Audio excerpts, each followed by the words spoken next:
Good afternoon and welcome to today's webinar. My name is Jat Hayer and I'm the Senior Vice President of Sales here at Informa TechTarget. Today, I'm very excited to talk to you guys about sales engagement. It's incredibly hard to stand out from the noise in today's market. And in today's conversation, we're going to be covering, first of all, the challenges that sales and sales development reps are facing in terms of engaging buyers at critical points in the buy cycle. We will then be following up to understand how intent data can be a key to help understand when to be having conversations with prospects, and also critically, how to really stand out in those conversations. And then finally, my guest, Ray from memoryBlue, will be sharing some best practices of how intent data has been leveraged in order to really help sales professionals have better conversations that lead to better outcomes. In terms of housekeeping, before we start the webinar, this webinar will be made available on demand as soon as it finishes. So please feel free to share with your sales and marketing colleagues. You'll see below me, there is a bar that you can actually enter questions. We thoroughly encourage you guys to be contributing to today's agenda. So feel free to share your questions, time permitting. Ray and I will try and answer as many as we can today. Any we can't get to, we'll follow up with after the webinar as well. And if you want to continue the conversation with either Ray or I, we're available on LinkedIn. You can provide our details here, as well as a range of different assets that are very relevant based upon the conversation shared from both memoryBlue and Informa TechTarget. So I really wanted to take this time to introduce my very illustrious guest. Today, as you'll see, I've been joined by Ray from memoryBlue. Ray, if I can hand over to you to share a little bit of your bio and a little bit more information with the audience about what memoryBlue does. Well, thanks, Jat, for having me today on the team at TechTarget. So my name is Aurelien Mottier, nickname is Ray, as you mentioned, R-A-Y, and I'm the president at memoryBlue. I joined memoryBlue in 2023 through the acquisition of a company that I founded in 2012, a company called Operatics. And at memoryBlue, we help B2B clients, B2B tech companies to build scalable pipeline and revenue generation engine. Okay, we've got a wide range of services, but our services include sales, consultancy, and actually sales work. So doing the sales and having different level of salespeople within the business that can either create an appointment up to opportunity, up to closing business, but we also have marketing services, technology services, and recruitment services that we are deploying to support our clients in reaching their revenue growth objective or pipeline growth objective. That's about us. Great, thank you, Ray. And one of the reasons why we're really excited to have Ray on board today is Ray, like myself, has got first-hand experience not only working with B2B technology sales and SDR professionals, but also technology marketers as well. So, to really kick things off, Ray, I think we'll start with the challenges, right? So yeah, from your experience working with sales and SDR teams, what have been the fundamental challenges that you've seen that are really hindering sales professionals from being able to really reach their customers in a very challenging climate? Yes, that's a great question to get going. I try to be succinct because there could be a lot of things that I can touch on here. I think, first of all, we are in a very, very noisy market. You mentioned that in your introduction, Jat, and there is a lot of noise, and it's not likely to get better with the use of AI. I think AI tools are fantastic, but we have too many people in sales and marketing that are using AI as a way to create more noise and more volume, more outreach, okay? Sometimes lacking personalization, sometimes lacking relevance, and that's unfortunately not really well perceived by prospects, okay? And that's probably closing the door for the good outreach because you get lost in the noise. So that's one thing that I want to mention. From an SDR sales perspective, what I tend to see is a lot of data, too much noise also from a data perspective, too many sources of leads, and sometimes teams that are becoming a little bit complacent as to what source of leads they want to follow. We also saw, we've seen a market since Q4 2022 that is a little bit more abrupt from a sales perspective, and it's results at all costs. people forget that sales is about having good qualitative conversation with prospect and nurture those conversation until there is a compelling event and people want to buy from you. And we are moving to, I need to make my target. So Jat, do you have a budget? Do you have a project? No? Well, I don't want to talk to you. And I think that's very, very, very short-sighted, particularly as you go up the triangle of complex sales, enterprise sales, where you've got more and more buyers in the process. You need to create a consensus with different persona. And you can't just qualify leads. You can't expect your marketing teams. You can't expect solutions like TechTarget or others to just give you leads. What they will give you information. They will give you insight. You need to use that insight almost like a clue in a murder investigation to get to your objective. It's there to help you. It's not there to do the job for you. And I think I want to go back to that complacency, because I think organization or good marketing team may have turned their sales team into that sort of position of complacency, where if a lead is not perfect and people are not ready to buy yet, I don't want to engage with them. And I think this is a big, big, big mistake. Data that we are seeing from our clients on RFPs, so when you go towards bigger sales, complex sales, is that if the RFP is out, you are too late in the sales process. That prospect has already selected the vendor. Those vendors have already influenced the RFP.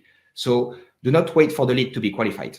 Just try to pick people in the process when they are doing their research. There is stages pre-opportunity being qualified, and you need to get involved. And this is salesmanship. So that's one of the things that I'm saying. And the last thing that I want to mention is I am a millennial myself. And I believe that we are seeing more and more millennials getting involved in the decision-making process.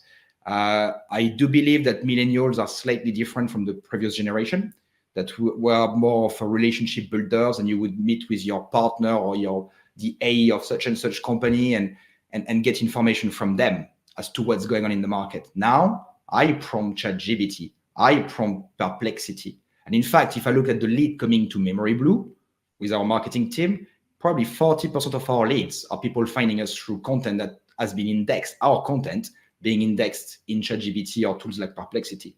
So you need to have a digital presence. You need to be able to engage with prospects prior to them being ready to buy from you.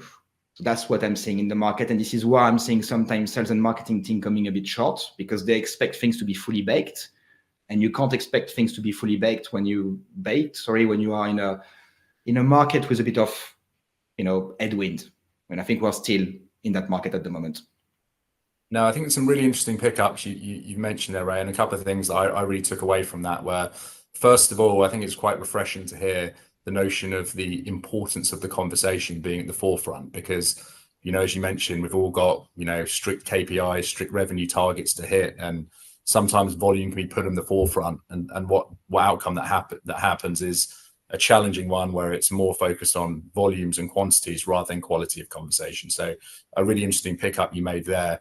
And also I thought it was interesting about kind of how AI tools, which again are all the buzz, all the flavor right now, and everyone's seeing how, they're leveraging AI tools in order to solve complexity and challenge, but also you introduce the notion that they can also create complexity.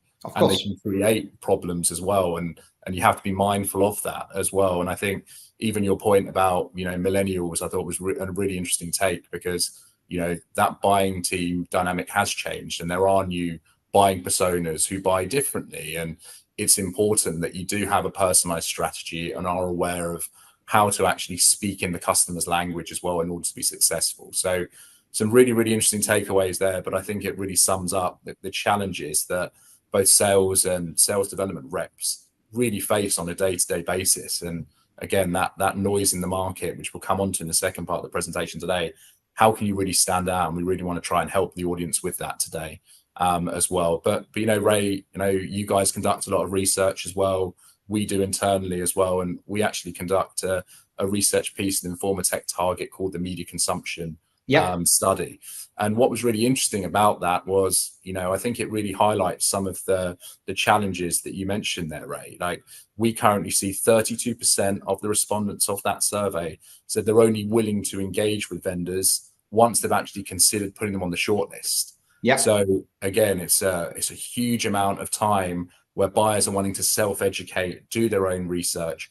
And similar to Gartner had a similar stat where it was 83% of the buying journey is going on independently of vendor sales team. So, that window for influence for sales is incredibly small. So it's never been more important for marketing and sales to be working together, and for marketing to be influencing the buying journey during that 83% of that journey, where they're not necessarily wanting to engage with vendor sales professionals as well.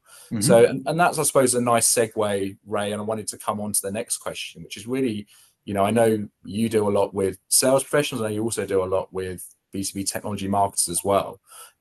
How are you finding the alignment between sales and marketing, and how has buying behavior helped to shape that, challenge that? It'd be great to get your insight, because I know you're dealing with both kind of personas at the minute.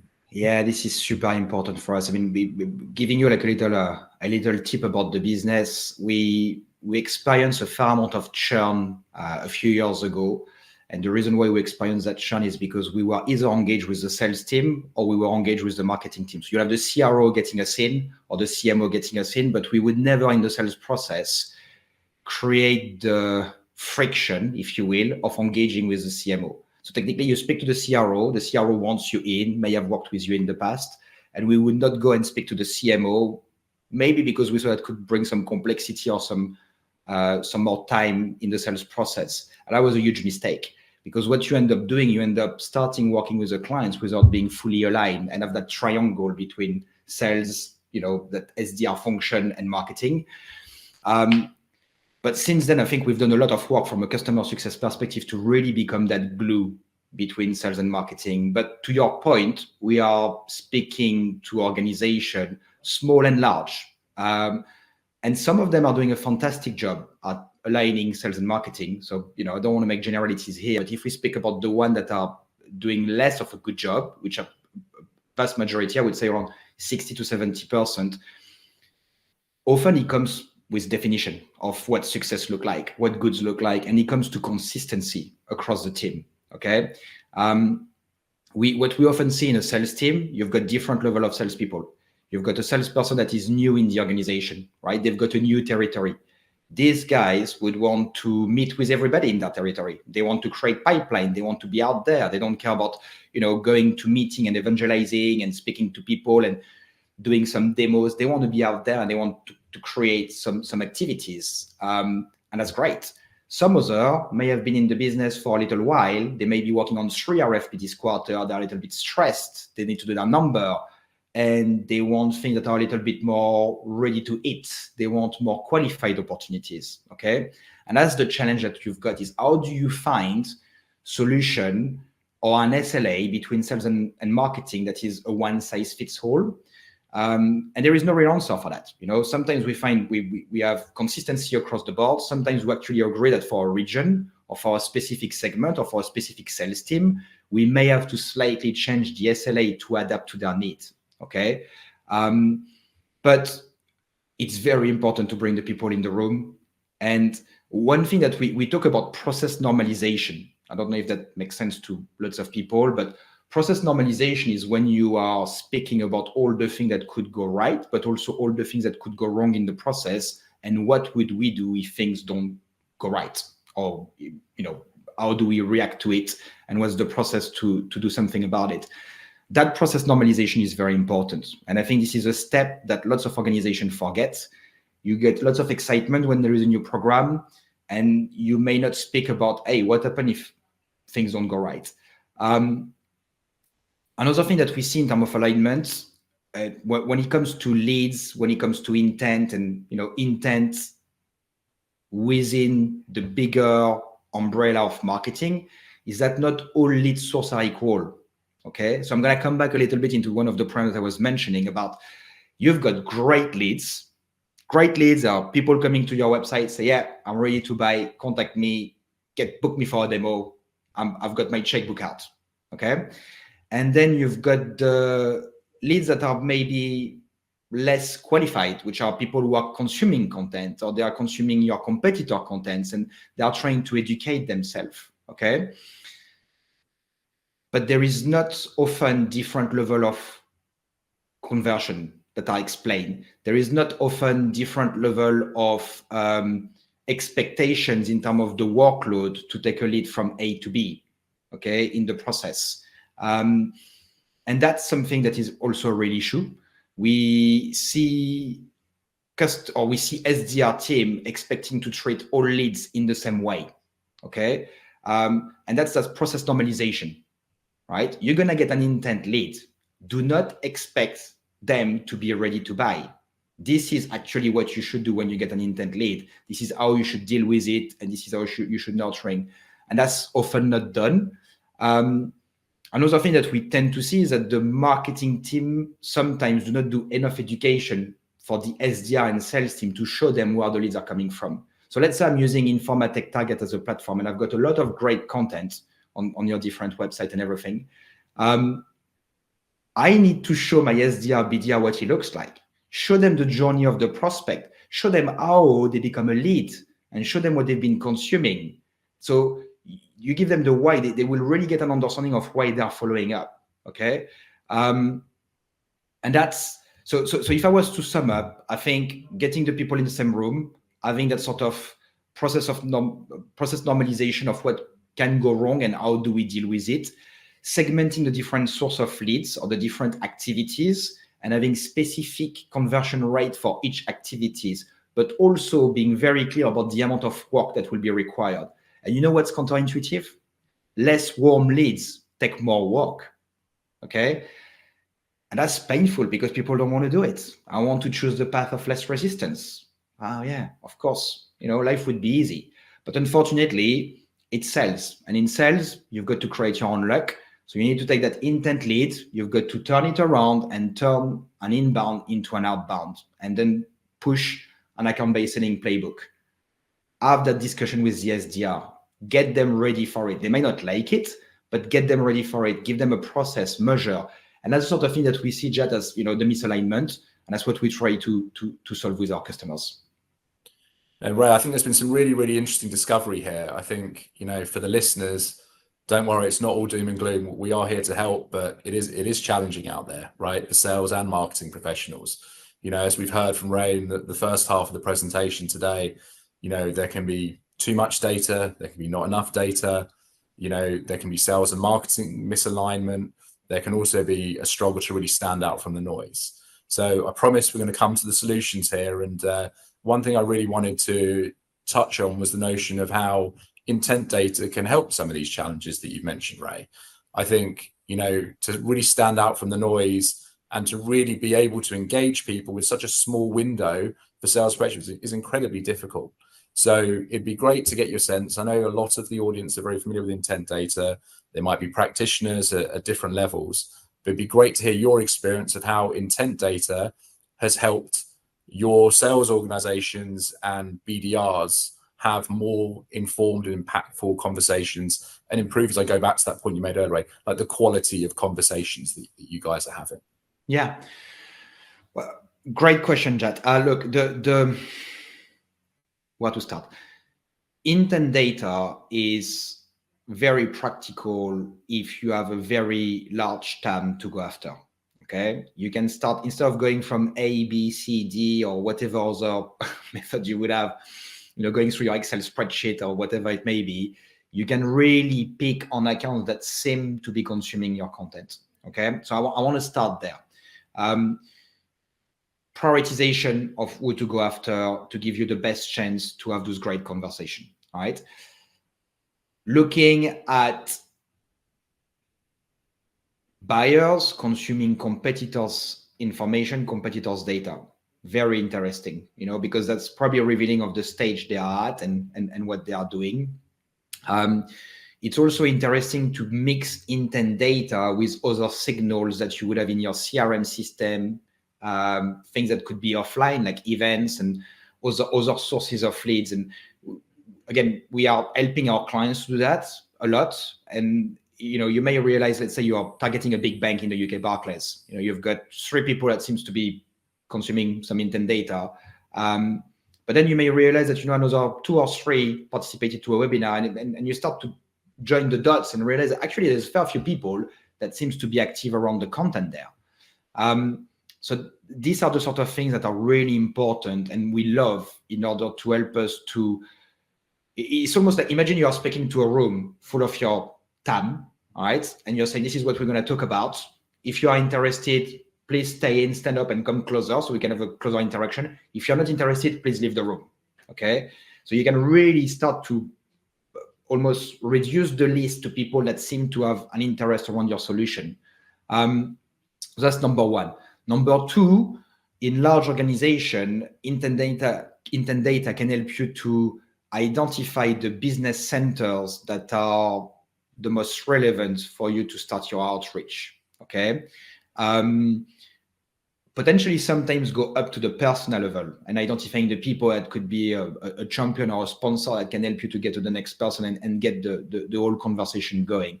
So this is very important.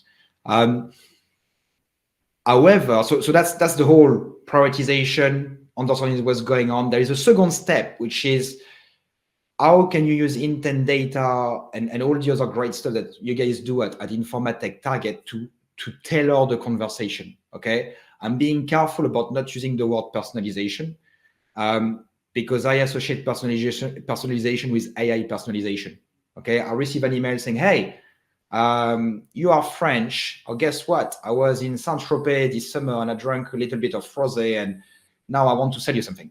Okay, that's great. I'm French. I don't care about your holiday. I don't care about where you pass your time. But people are trying to personalize based on the fact that I'm French and trying to say something that's supposed to make us closer. This is not tailored. This is not relevant. It is personalization, but it's not relevant. And I want to make that distinction. With solution like Informa TechTarget, what we can do is to actually see what sort of content those buyers or potential buyers are consuming, which can help us to narrow down what we want to talk to them about. But most importantly, what can we help them with? So I want to go back, Jat, to what I mentioned in my introduction and earlier on about the quality of conversation. And this is something that we've learned working with lots of open source companies. When you sell open source, by definition, people don't want to buy software. They just use open source because they don't want to buy the license. But when you work with an open source vendor, of course, you want to sell the add-on and you need to have very soft conversation with prospect, very educative conversation with prospect. And this is really how we treat the intent. The first conversation we want to have is about, okay, we believe that you've been consuming some content and potentially a white paper or some competitive stuff. Did you manage to get all the information you needed? Is there anything else that I could provide to you, help you to navigate all the content we've got so you can get to the information that could be of support to you and your team? And that's sometimes the sales conversation that don't happen at the back of intent data. It's do not try to have a bent conversation with someone who is shopping around, okay? But try to have a conversation about how can I help you to find what you're after in my shop, okay? Because that's the conversation they want. If you go to a shop and you just, don't know, you may buy a shirt, you may buy some trousers, you don't really know. If someone comes and say, what do you specifically want? I don't know, I'm just browsing. Okay. You've got to be careful about not being too aggressive when you follow up. So this is how we use the intent and this is how we react to the intent signals. But think about it, if I was to sum up, is narrowing it down and making sure that we speak to people that seems to be interested, could be in the buying journey, may not be in the buying journey, they may be in the research journey, they may be 9 months away from actually buying something. And then the second element is that relevance / tailoring, where you can use the pieces of content that they've consumed to kind of build a picture of how can we best go back to them with new assets that may not be available online or things that we are building, or sometimes we could include them as well into something, right? Could you include them into what we are doing right now?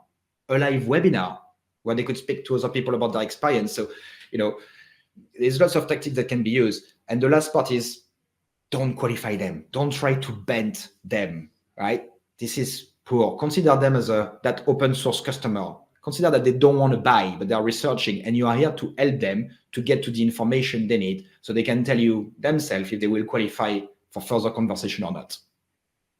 I think some really interesting points, and I love the point you finished on there, because, you know, just because someone's consuming content, it doesn't mean they've put their hand up to say, I'm ready to sign a purchase order.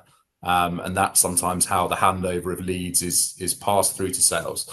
You know, they're there reading content to be educated, and it's important that you continue that conversation as an educator as opposed to someone who's trying to get a purchase order from them. Absolutely. And I think that's a really, really key point you touched upon there, Ray. And I think, you know, from my own conversations working with sales and marketing professionals, I think the main challenge, and I think you hit upon a lot of them there, were, you know, prioritization. Sometimes all accounts you can't treat equally. They're not all at the same level. They're not all at the same point in their journey. They might have just signed a PO with your biggest competitor. They might be up for a refresh in a week's time. Like, intent data can really help you understand where people are on that buying journey, so you maximize your efforts and spend time focusing on the prospects who are in market with the highest propensity to have a conversation about your solution. And can I, I'm sorry, I want to add something, because I forgot, you just, little spotlight coming, or little bulb, you know, above my head. One more thing that we use intent data for when we are in a conversation. So again, when we spoke about it earlier on, we spoke about the urgency to deliver numbers. So you're qualified, I speak to you, you're not qualified, I've been you. You may come back later, whatever. Nurturing is key. Nurture those conversations. So imagine you've got a nurturing pod. I spoke to you, Jat. You are looking for information about how to increase your pipeline with mid-market organization in the US through a channel organization. Okay. We spoke, you're not ready, but what a good conversation, a good exchange. I should nurture you. Then I drip feed to you. And then 6 months later, you come back through intent. I think intent is also great at signaling that people are coming back and maybe to the next stage of the buying journey. We are also seeing it when we're in cycle. So you are in a sales cycles and you have an opportunity. You still need to watch what's happening with intent, because I'm talking more about middle of the funnel type of activity here. So I just wanted to come back to that, because this is one more way we are using it to see what's going on, and I kind of forgot that in the answer of my previous question, but apologies. No, it's an important, and I appreciate you recapping, because I think we've seen that, right? The buy cycle isn't kind of linear. It's not in a straight line. Like, you know, Ray might start researching on day one, might show interest, then the budget might disappear for 5 months. That doesn't mean Ray is interested or Ray is not interested or gone away. It's important to follow the signals and see when Ray starts reappearing, when he is coming back, and other buying team members are coming in at different stages of the journey, because, you know, it's impossible to predict it. I think Gartner tried to show the B2B buying journey, and it looked more like a game of snakes and ladders, Ray, if I'm being honest. It was kind of, you know, people re-engaging, having to rebuild business cases, reapply for budget. You've got people leaving their job, they go to another company, all of a sudden you've got an intent data from their other company because they take you with them. They could not do it in that business. They really like your solution, but they could not do it. Now they can do it in the new company. Those signals are beautiful. Like, you know, and if you really can make sense of them, which is what we try to do, you know, and again, maybe we could do an even better job at that. It's actually, it's super useful. And I think, like I said, that's really refreshing to hear. I think, you know, knowing who to contact and when to contact is one of the primary use cases of intent data as well. And then I think you crisply touched upon it as well. You know, all personalization tools aren't created equally either. Like you're saying, there can be some really relevant use cases, but what salespeople are dying for when I'm in conversation with them, it's like, what information can you give me that's really going to make my call stand out during that first critical 30 seconds of the conversation? So knowing like what kind of technology they have installed already, knowing what vendors they're currently considering, knowing within the, you know, niche of a topic like cloud security, what are some of the key purchase drivers or pains that they're feeling, so you can go into that conversation to have an informed conversation, are critical at both an account level but also at a prospect level, because, you know, as we know, buying teams are getting bigger. Ray, the person responsible for security has got a completely different set of criteria than the practitioner who's actually got to physically implement the solution in the business as well. So it's really, really important, I think, to arm salespeople with the with the right information so they can have informed conversation, but don't try and overload them with too much. And I think your approach to how we take that information and turn it into better quality conversations is really, really impactful. And your point about don't just look to bank qualify. I think, like we talked about, they're there to be educated by you, they're there to work with you, and they're going to appreciate a more consultative approach as opposed to a pushy salesperson who they're not necessarily going to want to engage with. You haven't earned the right to have that conversation. And Ray, I thought it'd be good if you had any examples you could share of how you've taken a customer and effectively leveraged intent data to try and help solve some of them challenges in a practical capacity. So any examples at the top of your mind? Yes. I'll take an example of a startup we work with who was using your solutions. Okay. It was an SD1 vendor based out of, I believe, San Jose or Santa Clara in the Bay Area. It doesn't matter. And they had a CMO that was very, very, very, very keen to get return on investment or attribution, let's say, for every single dollars that he would invest in marketing. He was really good, working very closely with the CFO, and he also had a very symbiotic relationship with the sales team. So he was quite a charismatic person. And we came on board and we started to do just outbound. So our job was to go after greenfield accounts, build the list, find the people, engage with them. If there is a bite, get more meetings, get the salespeople involved, and create that consensus over the 3, 4, 5 infrastructure, cybersecurity, wherever the other person back then. Did a good job at that for 6 months. They were really happy with us, good return on investment, good opportunity creation. And then started to say, okay, I'm going to give you some leads because I'm starting that stuff with that company called TechTarget, and they've got intent data.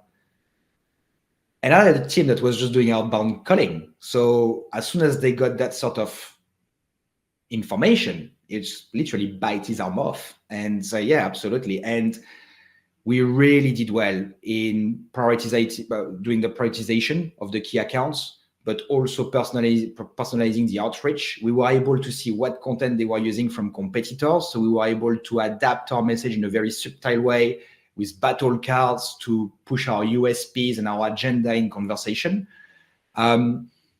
And again, he was giving us the opportunity to not turn things into opportunities straight away. His objective was not to get meetings. His objective was to have good conversation with the accounts to understand if it's a go or a no-go. Because the thing with SD1 is that people have one, right? You don't really, so you've got to wait for the renewal time to come and you've got to engage them in the grace period. So we came up with this very smart campaign to educate people when we see that they were starting to look at stuff. And then we could see that what competitor they were looking at, and then we speak to them to understand who they are using. And then we were able to kind of almost position ourselves in the middle in a smart way. And that was a great campaign. What's fantastic about that program and why I use it as an example is that those guys have been acquired by one of the top 10 B2B tech company in the world. I won't mention the name, but it's a big company. And that big company was also using your solution. But unfortunately, the inside sales team or the BDR team or the XDR team in that organization were not even touching the intent leads or anything that TechTarget was producing for them. Okay. So we had a call from the marketing function and they were about to let us go. They said, well, we acquired that small company, that startup that you guys worked with. We are a big business. We've got BDR, SDR. We don't need you guys. Thank you. Bye-bye. See you later. And they actually realized what we were doing with the Informa TechTarget leads. And then we got a call from someone high up in the organization saying, well, we're about to let you go, but we are realizing that you're getting all those great results. So we're wondering if there is best practices. And basically, we won the business to deal with your intent data, to deal with all the signals that we could collect from you. We tripled the size of the team within a week, and we probably quadrupled that size literally a month later, as soon as they started to see some return on investment. And I believe they are still a clients of yours and a clients of ours, which is for me a fantastic success story, and also the proof that we need to be careful about the signals we are getting from inside sales teams sometimes when they say this is not a good lead. And one last thing that I want to say about that, the problem that they had in the process is that they were sending emails to intent data. So I've got you, Jat, coming as an intent, someone who's been consuming content. I'll send you an email. No, what you need is a call. Pick up the phone, have a conversation. If I send you an email, what will happen is that you will only get back to me if you're in the process of buying. Okay, you won't get back to me and say, oh, thank you so much for your email. I was actually looking for some information. I'm working with one of your competitors and I was looking at that other guy, but really what my infrastructure guy wants is something like that. Do you think you could help me? Of course you won't do that. But if I pick up the phone to you and I actually am helpful and don't try to qualify you, I could potentially get to that information, or I might get 30% of the information. And then I may call you 3 months later to invite you to an event, again, to educate you. And I'm going to ask you another question. And now I've got 2/3 of the information I want. And that's what we call the progressive profiling, which is also super useful when you do when you try to deploy an account-based selling / marketing initiative. So yeah, it was that example I like because it's full of best practice. Is that the sort of example you wanted me to go through, Chad? Yeah, it's a perfect example. And I thought, to really finish today, I wanted to sort of see if you could summarize for the audience in maybe 3 key takeaways for them. How would you go about as a business leveraging intent to improve the outcomes you're seeing? What would you say, Ray? I would say prioritization. Identify the accounts to go after in your TAM, in your target account, in your total addressable market, sorry. Prioritization at the business center level or the personal level, if you can, if you've got the information. Use the content that they have consumed as clue to tailor your outreach and try to be relevant to their context. And then when you speak to them, pick up the phone, okay? 85% of everything we do at memoryBlue from a BDR, SDR perspective is over the phone. And I'm still hearing CMO, CRO telling me, yeah, my SDR team are telling me the phone is not working. I can prove you wrong. I've got 800 people picking up the phone every day and the phone is working. In fact, when we speak to C-level people, they are telling us, you know what, this is refreshing because my phone doesn't ring anymore. I get a lot of emails, I get a ton of LinkedIn, but my phone doesn't ring anymore. And people are actually inclined to speak to you if you call them during the golden hours and if you are relevant in your introduction, as you mentioned in that first part of the call. So pick up the phone and have a soft conversation with them. Seek to help before you qualify. Try to understand where they are in the process. Do not push them. They don't like to be pushed. Provide them the information that can move them to the second things, but don't be pushy, okay? Getting a prospect in your nurturing pot is as good as anything because in 6 months' time, that's going to be your lead.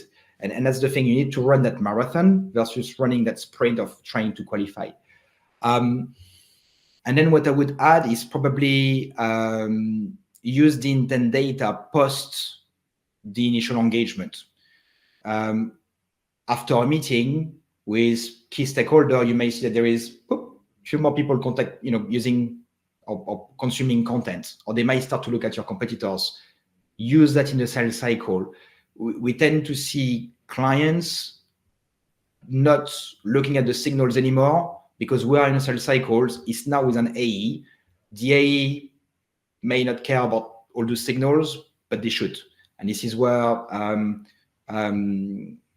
having a little bit more of an account-based approach and having marketing, SDR, and AE working together to interpret the signals and helping in the middle of the funnel type of activity is also very useful. So prioritization, tailoring, pick up the phone, be soft, try to help, try to understand where they're at, be useful, nurture, give them the time, don't rush. And the last part, keep looking at the signals after that. Don't just use intent data to create leads and create opportunities. Use it to close the business as well and to potentially accelerate or identify issues in the sales cycles when they're looking at the competitors, when they should not be, and tackle that, be proactive. Love that. I couldn't have summarized it better myself, Ray. I thought there's some really interesting takeaways, and particularly like that last point about how, intent data shouldn't just be used like pre-meeting, like use it throughout the whole life cycle of the opportunity span and leverage that information to help the A's have an informed conversation. Because, you know, as sales professional, we all appreciate an extra help or an extra signal, an extra tap on the shoulder to say, have you spoken to them about this, or this decision makes, or are they part of the same buying team? It's a really, really valuable insight, Ray. So thank you for touching upon that. Ray, I could talk to you all day, and I feel there's probably a series of webinars coming up where we could definitely chat more.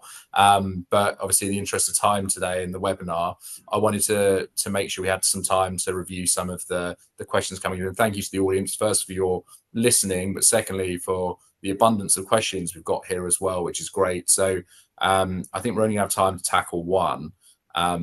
So Ray, what one of the questions here is, can you share some examples of how intent data has been used to personalized outreach effectively? So, you know, what are some of the signals that you found most useful, Ray, when your team have been following up with prospects in order to stand out from that noise, as you mentioned it?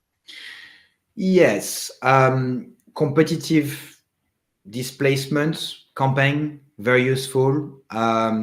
We love that. You know, we'd love to work with the marketing team. I would recommend you work with your marketing team if you're listening and you're interested to do a competitive displacement and it's relevant to you, and try to create an offer on the bake-off or pilot or something. Okay, you are close. So prospects that are consuming competitive content, reach out to them, offer them comparison guide, or offer them a bake-off. That's a very, very, very good one. And I want to go back to the concept of helping. I think it's huge, because I put myself in the shoes of the prospect, and God, sometimes you want to buy something like, yeah, CRM system or a sales automation tool or marketing automation tool. You've got 3, 4, 5 vendors. It's very difficult to know which one you want to take. And you've got all those things like white paper, lots of content. And if you've got a white paper download, for example, try to provide a summary of the key points that will be in the white paper. Try to help them, or try to understand what they were looking for, and probably provide something that is maybe simpler to read. Good news, Ray. It turns out we do have time for one more question. Excellent. So I can see we've got a few here, but I thought one that was quite interesting is, Ray, with so much noise in the market, how can sales teams break through and make their outreach stand out? Wide open, that one. I'll try to be quick. I think you need to focus on a value first approach. Lead with insights, industry benchmark, customer case studies, and solutions that your prospects are facing. So really try to deliver value over qualifying the prospect. Try to have those good conversations where you're actually useful. You're almost acting as a consultant. And that's very, very, very, very important, because part of the noise is the fact that the prospect may not feel that they're in the center of the conversation. So value first approach is really important.